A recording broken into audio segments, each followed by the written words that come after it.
As long as we bring the intercultural connectivity within people, we are bound to learn a lot. You're coming to open people's thinking. It's a two-street process whereby those that are coming are also learning from our programs.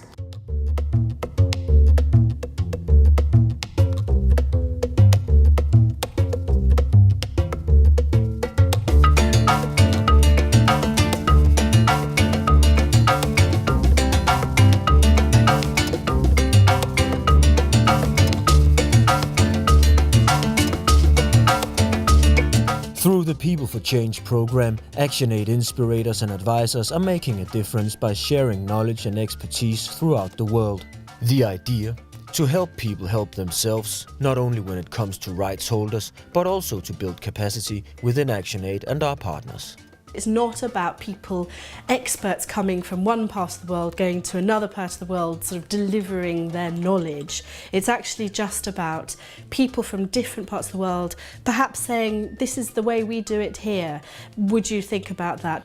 People for Change supports governance-related capacity development of partner organization and ActionAid units. As a finance and HR person, I've always looked at how best they can try to venture into income-generating activities. Inspirators are volunteers who work on short-term activity-based assignments. They're typically based locally with ActionAid partner organizations. Me personally, as a person, I've been giving them this kind of advice and seeing how best they can take from me and copy from my own example and see how best they can try to put their own ideas that they already have. Because I believe, much as they are trying to do this, they might have lacked certain areas of trying to venture into income-generating activities. Advisors are highly specialized professionals who work at a programmatic and strategic level on a long or short-term basis. They're typically based with the ActionAid National Office supporting multiple partners. Advisory is not about talking, it's not about directing, it's about listening. It's about asking difficult questions. It's about identifying that we have a problem here and then seeking solutions together. It's a collective effort. We need to interact with the rest of the world. And to be very honest, there is a lot we can learn from fellow Ugandans, but there is so much more to learn from Kenyans, from Zambians, from Danish, from Swedish. They come with a whole wealth of different experience, different cultures, and that intermingling, we can never replace that value. Our staff had actually not realized the potential that we had in People for Change. However, we saw it as an opportunity since we have so many partners struggling with a number of gaps. We recognized it as an opportunity to help us strengthen the gaps within our partners. The gaps and needs differ from partner to partner, but often the hands-on experience needed to solve these issues can be found close by. Okay, good afternoon everybody. Most of the members of this organization that I'm working for are actually farmers. When you look at the challenges that they face, those are some of the challenges that our farmers used to face way back. With the experience that I've had from my country, where I've worked with the same type of communities facing the same challenges, I was able to kind of bring in some of the experiences that we've had there, which have helped, and I've transferred it to them, which they've appreciated, and I think hopefully they'll be putting those things into practice. So my role with ZCSD, as it was called, was to help them, accompany them to build their governance work. So I was meant to be supporting this team in particular to help them perhaps introduce slightly more innovative tools in the programme, to think about different ways. So I had this one relationship with my strategic partner and then 22 other partners that I was engaging with. And I would do a very different approach with the other partners than to what I was doing with my strategic partner. Alongside with our communications advisor, we did training on action learning, on using the ActionAid Flower of People, Power and Change, which is a learning tool. I did training on evidence-based policy advocacy, on measuring governance, those sort of quite broad trainings.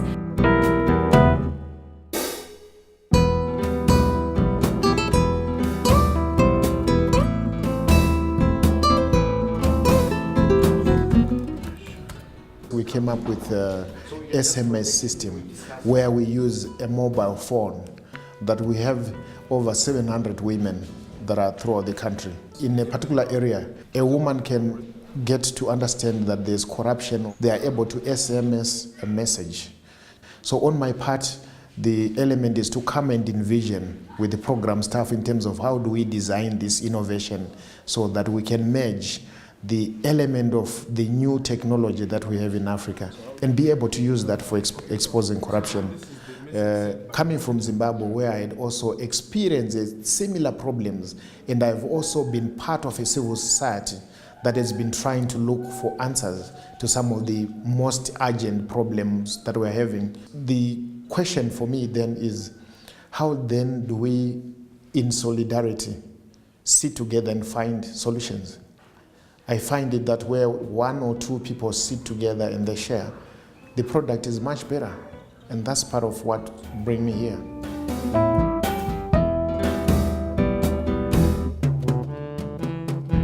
We are interested in the technical expertise. Like now in our plans, we have requested for 2 tax advisors. Taxation is a new area for civil society organizations in Uganda. Where are you going to get an advisor locally on that working with civil society? So we just need to accept that for certain expertise, for certain skills, we may need to depend on other countries. They do not have to be European countries. They could be African countries, even from East Africa. But what is most important, we are a global organization. All levels are strengthened by the arrival of advisors and inspirators.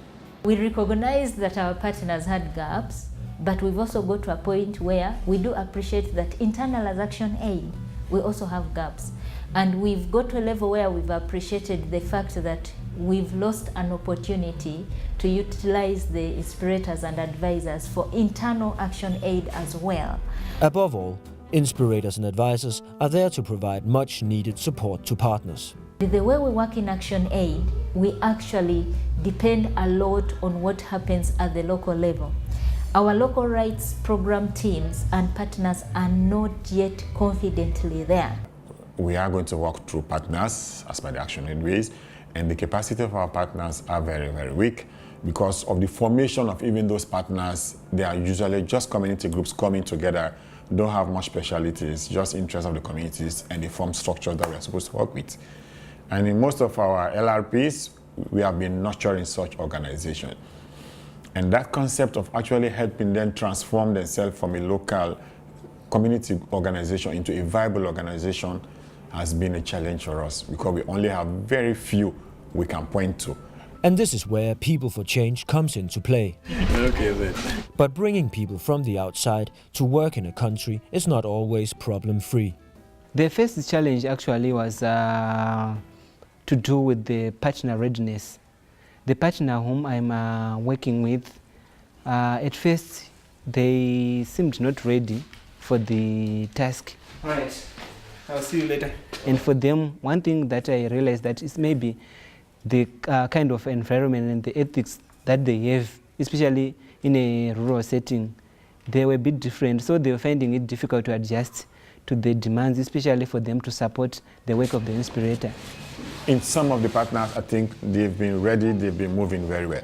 In some of the other partners, yes, we gave them the support because they expressed the commitment to develop a terms of reference specific to what support they need. Usually you have a problem if your counterpart is not open-minded or not open to learn. In my case, my counterpart wanted to learn a lot, so it made things a lot more easy for me. We never had baseline before, we never had M&E framework before. So now we have M&E framework for new strategy, and then we have started working on baseline as well. But the reality in some of those partners is that probably because of the baseline, so to speak, you can support someone, but if you are coming from a very low base, that one takes some time before it can kick up to some stable situation. In some cases, you will see partners not valuing the contributions of the Inspirator or not giving the Inspirators the space in some organizations for them to provide their capacity building support. What we've done is to ensure that we have more than one counterpart per Inspirator. So we now have lead counterparts and other counterparts that the Inspirator will be working with. And they will not be only limited to those counterparts, but also provide their capacity building support to a wider range of members of that organization. I found that it was important to actually convene regular meetings for our advisors from different partner organizations to share experience, to also learn from one another. So preparing the organizations for either inspirators or advisors is something we need to improve.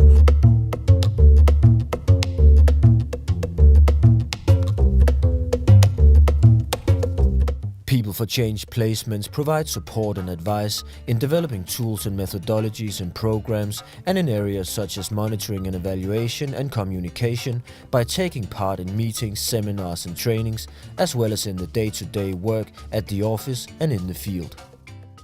Alongside for an organization to have a good strategic planning, to plan well, some things have to be put in place before you're there.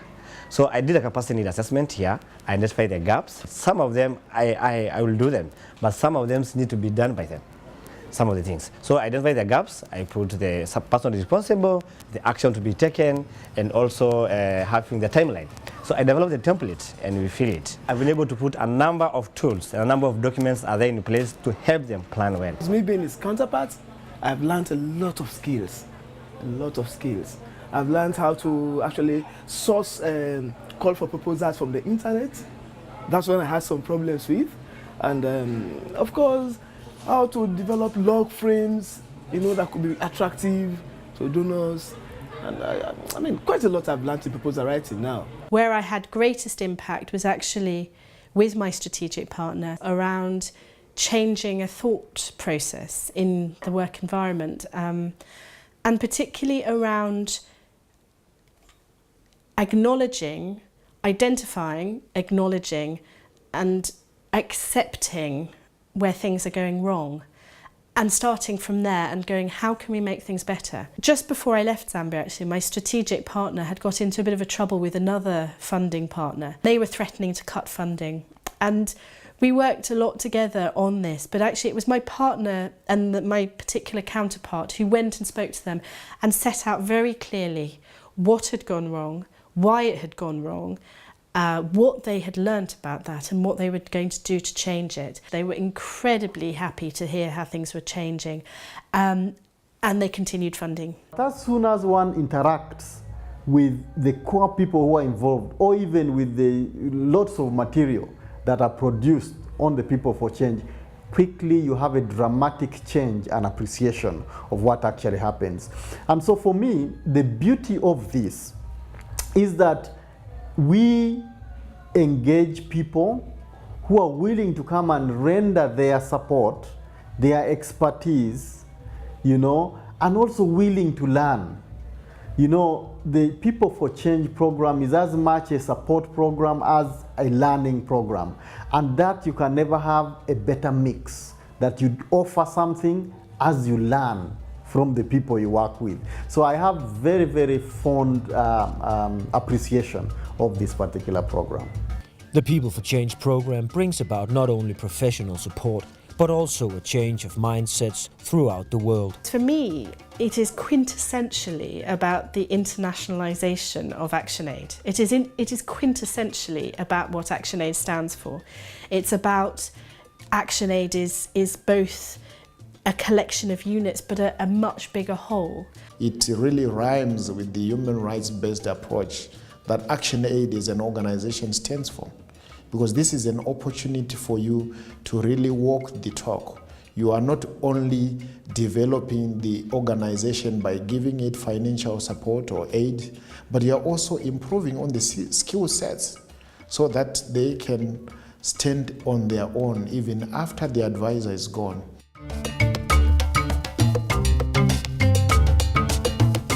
Even the communities in Africa, they are not as poor as they think in terms of resources.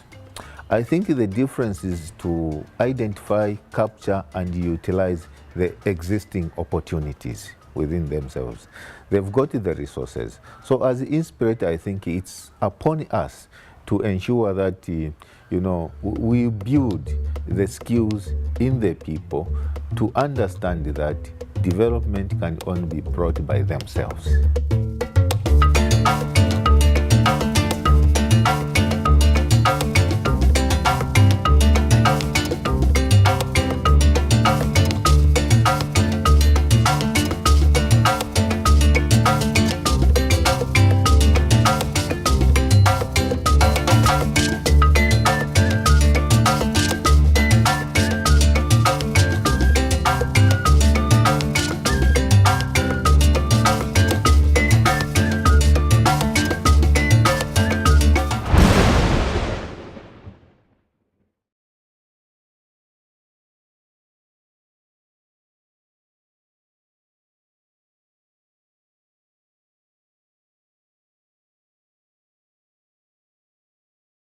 He's really staying with you. He will actually see the problems that you have, you know, and try to put things into the context. Other than you going out, you know, to a consultancy firm, attend just few classes, pay so much money, they don't understand the context. But when Joseph came, we went to the field, I mean, he saw what we were doing, so he actually understood the context.